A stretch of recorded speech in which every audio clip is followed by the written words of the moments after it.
Welcome in, everyone, to another deep dive. Today, we're going to be taking a look at some excerpts from a screenplay called The Last Days of the American Empire. Okay. And it's set in the time period leading up to 9/11.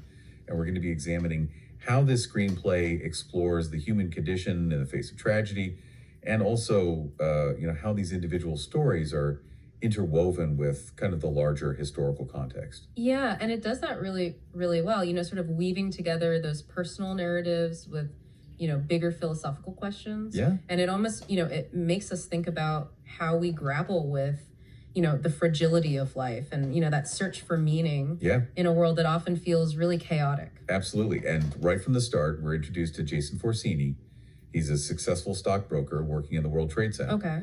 But he's got this deep sense of disillusionment, even though he's outwardly successful. Right. And he's really drawn to the works of Albert Camus, specifically The Winds of Jamila. Mm-hmm. He even reads a passage aloud at one point where Camus talks about being worn through to the very soul by the winds. Oh, wow. What do you make of that connection? Well, I think it speaks to, Jason's yearning for something more authentic, like a life less ordinary. Yeah. He feels trapped by the expectations of his corporate job, his upcoming marriage, the whole American dream narrative. Right. And he even refers to himself as a genuine fake. Oh, wow. So outwardly successful, but, inwardly empty. Right. And it seems like Camus's words really resonate with that sense of emptiness, that yearning for a deeper connection with life. It's really interesting, too, how the screenplay contrasts, his seemingly comfortable life with this recurring dream that he has of flying a plane full of terrorists into New York City. Oh, wow. It's this chilling premonition, of course. But his fiancée, Terry, interprets it as this, subconscious desire to escape the wedding. Interesting. What are your thoughts on that interpretation?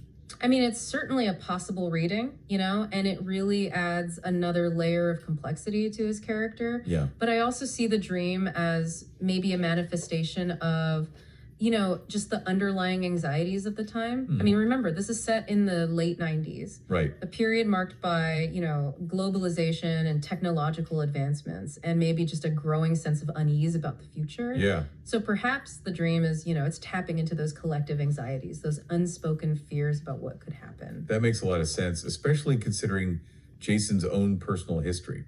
His father, Chemo, was a steelworker who died tragically during the construction of the World Trade Center. Oh, wow. So there's this poignant irony of, Jason working in the very building that claimed his father's life. Yeah. Almost as if history is pulling him back to the site of this tragedy. Yeah, precisely. It creates this feeling of inevitability, like he's on a collision course with destiny. Right.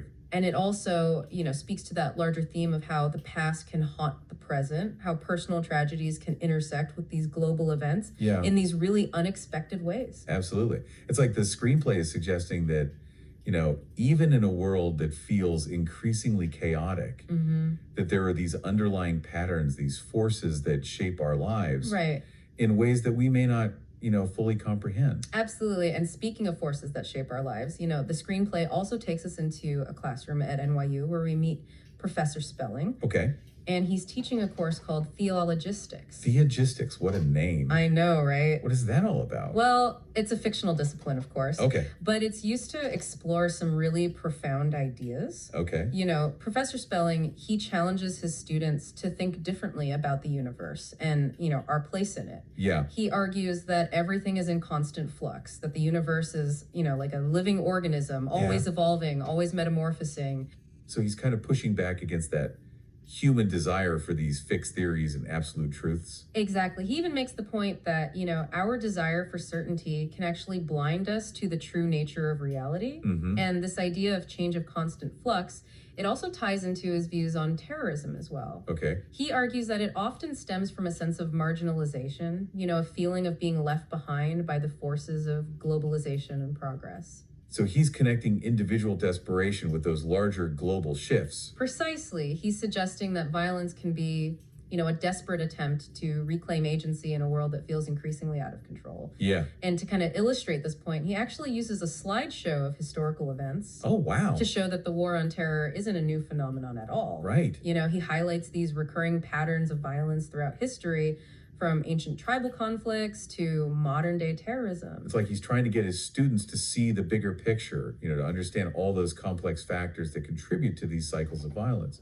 Exactly. And to, really make them think, he challenges them to imagine themselves in the shoes of, those who resort to violence. Yeah. What are the motivations? What are the circumstances that might drive someone to such extremes? He really wants them to consider the human element behind these global issues. Right. And we see this human element playing out in the classroom dynamics as well. Yes. There's Frank Milan, who seems to represent kind of a more capitalist perspective. Right. And then there's Abdullah Ali, an Iraqi immigrant who offers a much different viewpoint. Yeah, Abdullah's story is particularly compelling. He talks about escaping Saddam Hussein's regime and, finding freedom in America, but also acknowledging that, deep sense of marginalization that can exist within immigrant communities. So he represents this kind of bridge between these different worlds, these clashing ideologies. So even as he embraces the opportunities of America, right, he understands the forces that can lead to radicalization. Exactly. And this is where the screenplay brings in Mohammed Assad.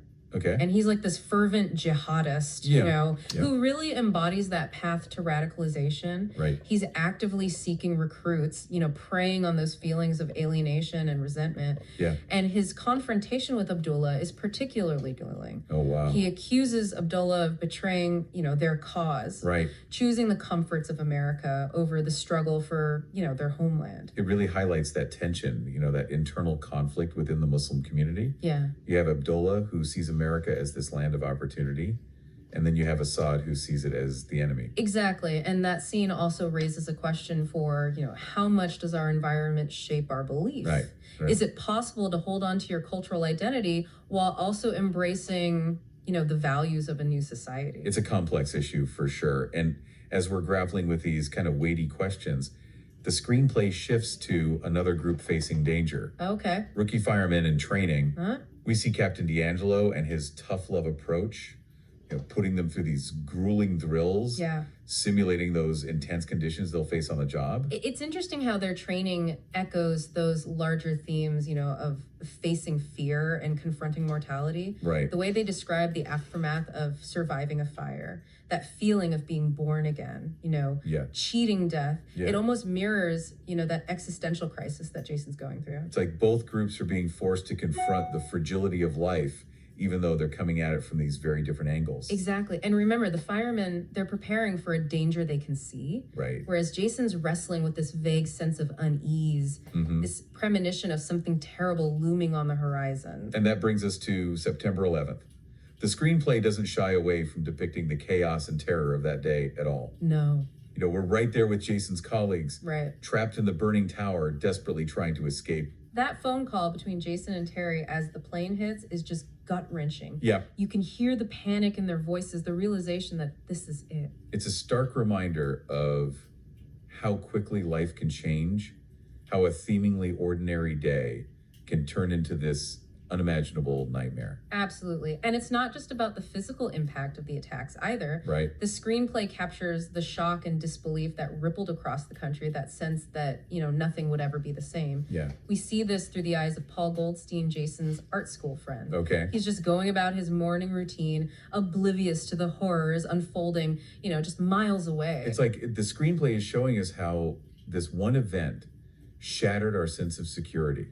Our belief that we were somehow immune to this kind of violence. And that sense of loss is brought home even more powerfully, I think, in the scene where Fireman 2 Frank Moretti has to inform the family of Fireman 1 Brad Orr that he's missing, presumed dead. Yeah, it's a stark reminder of the personal cost of that day. Yeah. The countless families torn apart by this tragedy. And yet, amidst the devastation, the screenplay also shows us these glimpses of resilience, of the human spirit's ability to endure. Yeah. We see this in Isabella Mason. She's this 11-year-old girl struggling to cope with the loss of her father. Right. And she finds a sales slip signed by it, and she interprets it as a sign from heaven. It's heartbreaking to see a child grapple with such profound grief, but it also speaks to that human need for hope, for some sense of meaning in the face of this senseless loss. And even as New York is reeling from the attacks, the screenplay takes us to Alaska, okay, where Tumbleweed, the drifter we met earlier, is continuing on his journey, seemingly unaffected by the tragedy.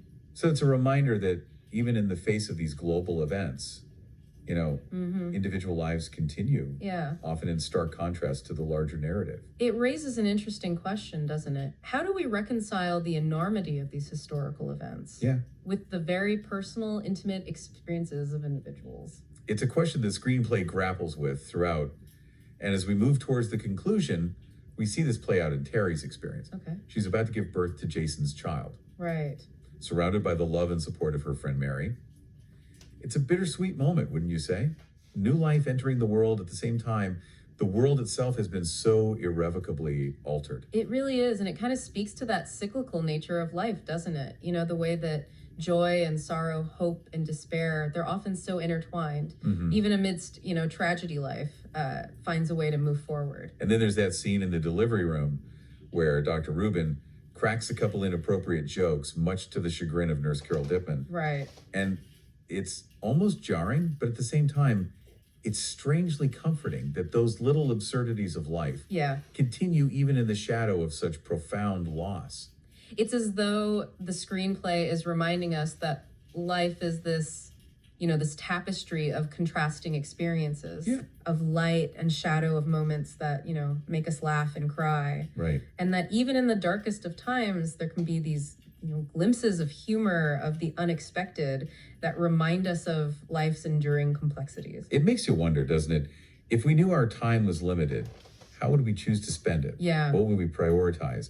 And it's a question that the screenplay implicitly asks through Jason's story. And it's a question that resonates with all of us, I think, wouldn't you say? Absolutely. It challenges us to examine our own lives, our values and the choices that we make each day. It's easy to get caught up in the routines of daily life, to lose sight of what truly matters.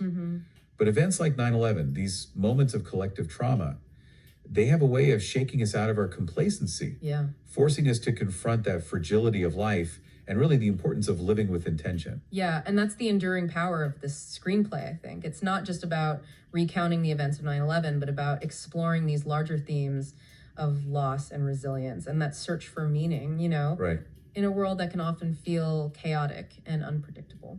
Well, as we wrap up our deep dive into the last days of the American Empire, I'm curious what resonated most with you. Was there a particular character or a scene or a line of dialogue that really stayed with you? I think for me, it was that interplay between, those grand historical forces and then the very personal stories of the individuals. Yeah. It's a reminder that history is made up of, countless individual experiences. Right. And that those experiences, those choices that we make, they can have a ripple effect that extends, far beyond our own lives. I completely agree. And I think the screenplay's final question that it poses, if you were in Jason's shoes, knowing your time was limited, what would you have done differently?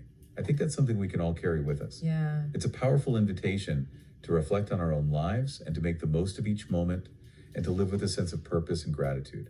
Well said. It's been great exploring these ideas with you. Like what? And I hope that this deep dive has encouraged you to reflect on your own journey, to consider what truly matters, and to embrace the preciousness of life.